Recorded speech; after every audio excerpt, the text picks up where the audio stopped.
मज़मून physics class 9 बाब 6 सबक पहिरियों कशिश शकल यानी ग्रेविटेशन।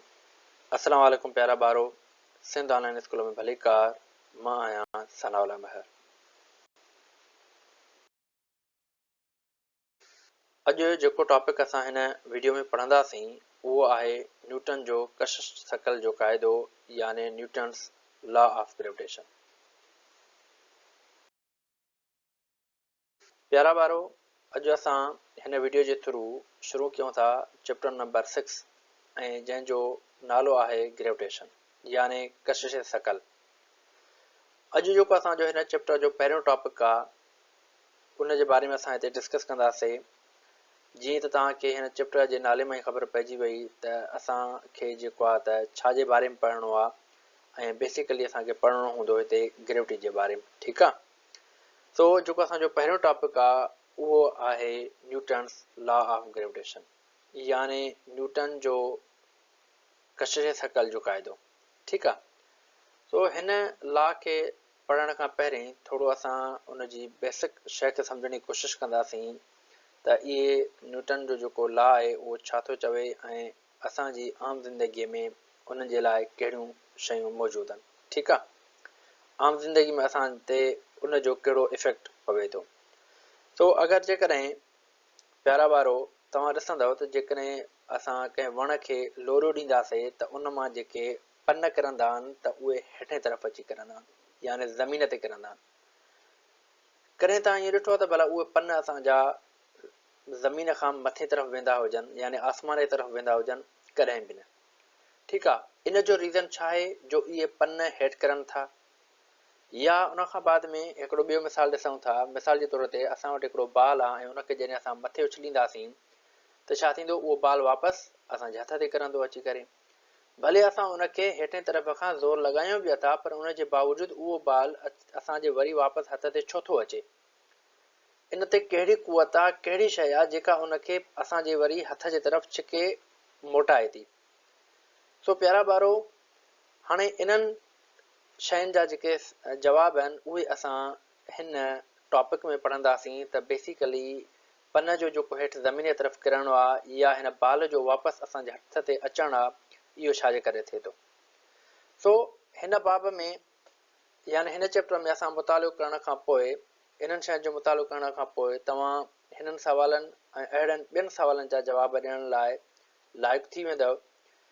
बेसिकली छा आहे त साइंस जी तारीख़ में मशहूरु कहाणियुनि मां हिकु ही बि आहे त 1666 जे दौरान हिकिड़ी कहाणी मशहूरु आहे त मशहूरु साइंटिस्ट सर आइज़ैक न्यूटन पंहिंजे अमड़ जे घर में बाग़ीचे में वेठो हुयो कंहिं सूफ़ जे वण जे हेठों ऐं उन जे मथां हिकिड़ो सूफ़ किरी पियो। हीउ पंहिंजे ख़्यालनि में गुम हुयो ऐं जॾहिं हिन जे मथां सूफ़ किरियो त हिन जेको आहे त उहो सूफ़ खणी करे इहा शइ सोची त इहो सूफ़ उन वण मां हेठे तरफ़ किरियो छो। ऐं जॾहिं हिन ते हुन पंहिंजी रिसर्च कई, उनखे कोशिशि कई, सम्झो, उन खां बाद में हिन इहा शइ जेको आहे त अख़िज़ कई त असांजे का बि शइ जेका हेठि ज़मीन जी तरफ़ किरे थी त उते हिकिड़ो ग्रेविटेशनल फोर्स आहे जेको कंहिं बि शइ खे पंहिंजे तरफ़ छिके थो। ठीकु आहे प्यारा ॿारो। न्यूटन जेको आहे उहो शयुनि जे हेठि किरण जो सबबु मालूम करण में कामयाबु थियो। हिन उहो बि सम्झी वरितो त कशिश शकल जे करे यानी ग्रेविटेशन जे करे ई जेके असांजा प्लैनेट्स आहिनि उहे हिक ॿिए जे चौधारी रिवॉल्व कनि था। जीअं मिसाल असांजी ज़मीन आहे उहा सिज जे चौधारी रिवॉल्व करे थी, उहा उन जे करे करे थी, कंहिंजे करे? ग्रेविटेशन जे करे। ऐं असांजो जेको मून आहे उहो असांजे अर्थ जे चौधारी जेको रिवॉल्व करे थो उहो बि ग्रेविटेशन जी करे करे थो। ठीकु आहे प्यारा वारो। सो हाणे असां हलूं था हिन जे जेको आहे त लॉ खे सम्झण जी तरफ़ त बेसिकली हिन जो कॉन्सेप्ट छा हुयो। सो उनखे सम्झण खां पहिरीं असां कुझु डायग्रामेटिकली हिनखे सम्झंदासीं त बेसिकली हिन जो कॉन्सेप्ट छा हुयो। ठीकु आहे। सो मिसाल जे तौर ते हिन असां वटि हिकिड़ो ऑब्जेक्ट्स आहिनि ऐं उन हिकिड़े ऑब्जेक्ट जो मास m1 असां रखियो आहे ऐं ॿिए जो मास m2 खे ज़ाहिर कयो वियो आहे। ठीकु आहे। हाणे हिन ॿिन्ही ऑब्जेक्टनि जो को न को सेंटर हूंदो। हिन ॿिन्ही ऑब्जेक्ट जे सेंटरनि खां असां जेको आहे त डिस्टेंस मय्यर कयूं था जंहिंखे असां r जो नालो ॾिनोसीं। ठीकु आहे। यानी हिन ऑब्जेक्ट जे सेंटर खां हिन ऑब्जेक्ट जे सेंटर ताईं ही जेको डिस्टेंस आहे इनखे असां आर सां शो कयो आहे। ठीकु आहे। न्यूटन जे लॉ मुताबिक़ हिकु ऑब्जेक्ट ॿिए ऑब्जेक्ट खे पंहिंजी तरफ़ छिके थो। ठीकु आहे। यानी जेकर असां हीअं खणी चऊं त जेको असांजो ऑब्जेक्ट जेको मास 1 आहे उहो मास 2 खे पंहिंजे तरफ़ छिके थो ऐं मास 2 जेको आहे उहो वरी मास 1 खे पंहिंजे तरफ़ छिके थो। ठीकु आहे। मतिलबु त ही मास 2 मतिलबु ही ॿई हिक ॿिए खे पंहिंजे तरफ़ छिकनि था ऐं इहो जेको छिक वारो फोर्स आहे उहो आहे असांजो ग्रेविटेशनल फोर्स। ठीकु आहे प्यारा ॿारो। तो अगरि जेकॾहिं असां हिन जी स्टेटमेंट जी तरफ़ हलूं त ही स्टेटमेंट हिन जी छा आहे, उन में चवे थो every body in the universe attracts every other body with a force which is directly proportional to the product of their masses and inversely proportional to the square of the distance between their centers। हाणे हिन जे चवण जो मतिलबु इहो आहे त काइनात में मौजूदु हर हिकु जिस्म ॿिए जिस्म खे पाण ॾांहुं छिके थो। जिस्मनि में कशिश शकल जो उहो फोर्स जंहिंजे मासनि जे मल्टीप्लिकेशन सां सिधी निस्बत रखे थो ऐं उन्हनि जे मर्कज़नि जे विच वारे मुफ़ासिले जे स्क्वायर सां उबती निस्बत रखे थो। ठीकु आहे। यानी जेकॾहिं असांजा ही ॿ मासिस आहिनि त इन ॿिन्ही मासनि जी जेका पाण में फोर्स ऑफ अट्रैक्शन हूंदी उहा उनजी मल्टीप्लिकेशन हूंदी। हिन चवण जो मतिलबु इहो आहे त जेतिरो ऑब्जेक्ट जो मास वधीक हूंदो ओतिरो उन में फोर्स ऑफ अट्रैक्शन वधीक हूंदो। यानी हिकु ऑब्जेक्ट ॿिए ऑब्जेक्ट खे वधीक छिकींदो।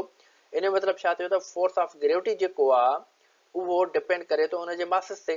त जेतिरा मास वधीक ओतिरी हुन में फोर्स ऑफ अट्रैक्शन वधीक। त असां चई सघूं था त फोर्स जेको आहे उहो डायरेक्ट तालुक रखे थो उन मासिस सां। ठीकु आहे। यानी m1 ऐं m2 सां। तो अहिड़े नमूने सां उन खां बाद में चवे थो त जेको फोर्स आहे उहो जेको आहे त उबतो तालुक रखे थो उन ॿिन्ही ऑब्जेक्ट जे डिस्टेंस जे स्क्वायर सां। ठीकु आहे। त असां हीअं उनखे लिखी सघूं था त जेतिरो असां डिस्टेंस वधाईंदासीं ओतिरो हुनजो फोर्स ऑफ अट्रैक्शन जेको आहे त घटिबो वेंदो ऐं जेतिरो असां डिस्टेंस घटाईंदासीं ओतिरो फोर्स ऑफ अट्रैक्शन वधंदो वेंदो।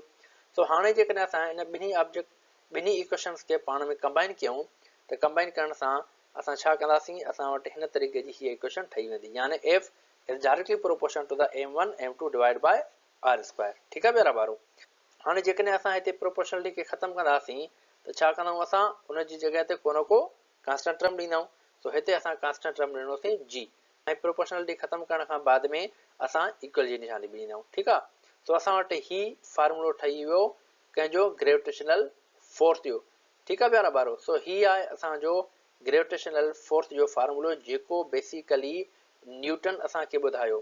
पर छा तव्हांखे ख़बर आहे प्यारा ॿारो त ही जेको फार्मूलो आहे इहो कंहिं ॾिनो हुयो? सो बेसिकली ही जेको फार्मूलो ड्राइव कयो हुयो उहो कयो हुयो केपलर। ठीकु आहे। अक्सर न्यूटन जेको आहे त उहो थियोरिटिकली लॉ ॾिनो। ठीकु आहे। ऐं जेको हिन लॉ खे मैथमेटिकली जेको फार्मूले जे तहत लिखियो हुयो उहो लिखियो हुयो वरी जेको आहे केपलर। ठीकु आहे। ऐं इन लॉ खे जेको वरी प्रूफ कयो हुयो एक्सपेरिमेंटली उहो कयो हुयो केवेंडिश। ठीकु आहे। सो इहे कुझु की पॉइंट्स तव्हां पंहिंजे ज़हन में रखी छॾिजो, इन फ्यूचर पॉसिबल आहे तव्हांखे कमु अची सघनि। ठीकु आहे प्यारा ॿारो। सो अहिड़े नमूने सां हाणे हीअ जेका जी आहे जी खे जेको असां चवंदा आहियूं उहो चऊं था G is a constant of proportionality known as universal gravitational constant. ठीकु आहे। सो हीअ असां वटि यूनिवर्सल ग्रेविटेशनल कांस्टेंट। हाणे यूनिवर्सल ग्रेविटेशनल कांस्टेंट छा थींदो आहे प्यारा ॿारो? सो इन जे बारे में असां इनशाला अॻिए लेक्चर में जेको आहे डिस्कस कंदासीं, जंहिंमें मां तव्हांखे सम्झाईंदुसि त नंढी जी ऐं वॾी जी में छा फ़र्क़ु थींदो आहे। हिकिड़ी त असां वटि हीअ आहे।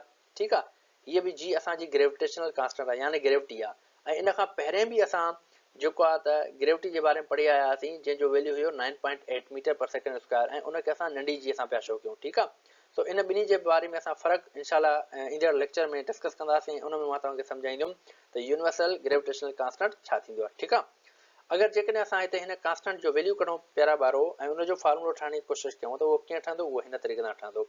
ठीकु आहे। त असां हिन टर्म्स खे रीअरेंज कंदासीं। आर जेका आहे उहा हेॾे फोर सां वञी करे मल्टीप्लाई थी वेंदी ऐं m1 ऐं m2 जेका आहिनि उहे हिते मल्टीप्लाई में त हेठि अची करे डिवाइड में थी वेंदा। ठीकु आहे। हाणे जेकॾहिं असां हिन ग्रेविटेशनल कांस्टेंट जो यूनिट कढूं प्यारा ॿारो त छा थींदो असांजो? त एसआई यूनिट हिन जो थींदो newton metre square upon KG square. छाजे करे? छो त फोर्स जो जेको यूनिट आहे उहो आहे न्यूटन ऐं आर छा आहे? आर रेडियस आहे यानी डिस्टेंस आहे। ऐं उनजो स्क्वायर छा थींदो मीटर स्क्वायर। ऐं हिते असां वटि 2 मासिस आहिनि, मास जो यूनिट थींदो आहे केजी, तो 2 मासिस आहिनि ऐं पाण में मल्टीप्लाई आहिनि त हिते बि असांजो स्क्वायर थींदो। ठीकु आहे प्यारा ॿारो। सो अगरि जेकॾहिं असां हिन जे वैल्यू जी ॻाल्हि कयूं त जी जो जेको वैल्यू हूंदो आहे उहो बेसिकली हूंदो आहे 6.67 into 10⁻⁻11 newton metre square upon KG square. ठीकु आहे, ही आहे असां वटि हिन जी जो जेको आहे त वैल्यू। ऐं उन खां बाद में असां जेको आहे अॻ में पढ़ी आया हुआसीं त नंढी जी जो जेको वैल्यू हूंदो उहो आहे 9.8 मीटर पर सेकेंड स्क्वायर। ठीकु आहे, सो इनशाला हिनखे असां जेको आहे डिस्कस कंदासीं फर्दर अॻिते। ठीकु आहे, सो प्यारा ॿारो हाणे असां वरी हलूं था कुझु की पॉइंट जे तरफ़। So gravitational force has following characteristics. ठीकु आहे, हाणे असां कुझु हिन जे कैरेक्टरिस्टिक्स जे बारे में पढ़ंदासीं। सो पहिरियों सभ खां पहिरीं असां वटि जेका पॉइंट आहे उन में चवे थो it is always present between every two objects because of their masses. हाणे इन में चवे थो त जेको असांजो कशिश शकल जो जेको फोर्स हूंदो आहे, ठीकु आहे, उहो हमेशह ॿिनि जिस्मनि जे विच में उन्हनि जे मासिस जे करे हूंदो आहे। ठीकु आहे, उन खां बाद में ॿी पॉइंट चवे थो it exist everywhere in the universe. ऐं ॿिए में चवे थो ऐं उहो यूनिवर्स में हर जगह ते एग्ज़िस्ट करे थो। ठीकु आहे, सो उन खां बाद में टी पॉइंट में चवे थो it forms an action reaction pair. चए थो त उहो अमल ऐं रद्द अमल फोर्स जो जोड़ो ठाहे थो। ठीकु आहे, यानी मतिलबु त जेकॾहिं हिकिड़ो ऑब्जेक्ट हिकिड़े खे छिकींदो त उहो वरी हुनजे अपोज़िट ॿिए खे छिकींदो, यानी एक्शन ऐं रिएक्शन हुते पेयर में ठहंदो। ठीकु आहे, तो अहिड़े नमूने सां फोर्थ पॉइंट में चवे थो it is independent of the medium between the objects. चवे थो त ॿिनि जिस्मनि जे विच वारे वास्ते खां आज़ादु आहे। ठीकु आहे, यानी जेकॾहिं असांजा ॿ ऑब्जेक्ट आहिनि ऐं उन ॿिन्ही जे विच में को मीडियम पियो आहे त माना मीडियम ते जेको आहे त उन्हनि जो जेको फोर्स ऑफ अट्रैक्शन आहे उहो घटि न थींदो, उहो इंडिपेंडेंट रहंदा हिन ॻाल्हि ते। ठीकु आहे, उन खां बाद में फिफ्थ पॉइंट में चवे थो it is directly proportional to the product of masses of objects. ऐं हिन में चवे थो त उहो ॿिनि जिस्मनि जे मासिस जी ज़रब उपस सां सिधी निस्बत रखे थो। ठीकु आहे, ऐं उन खां बाद में 6 पॉइंट में चवे थो it is inversely proportional to the square of the distance between the centres of the objects.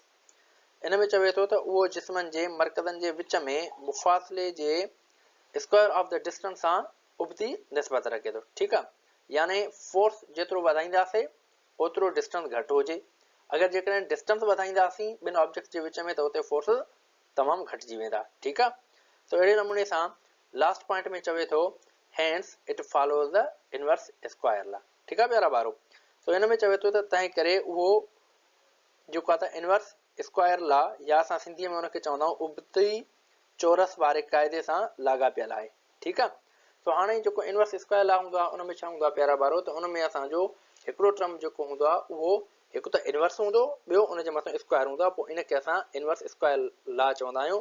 जीअं हिते आहे असां वटि F is equal to 1/r square. ठीकु आहे, सो इहो जेको 1/r स्क्वायर आहे बेसिकली उहो असांजो इनवर्स स्क्वायर लॉ आहे। ठीकु आहे, सो हीउ हुयो असांजो जेको आहे त ग्रेविटेशनल फोर्स जे बारे में असां हिते डिस्कस कईसीं ऐं न्यूटन जो ग्रेविटेशनल लॉ हिते जेको त असां बेसिक हुनजी डिस्कस कईसीं। इनशाला ईंदड़ वरी लेक्चरनि में असां हिनखे कुझु फर्दर डिटेल में डिस्कस कंदासीं। तो नेक्स्ट लेक्चर में वरी असांजी मुलाक़ात थींदी। तेसिताईं अल्लाह हाफ़िज़।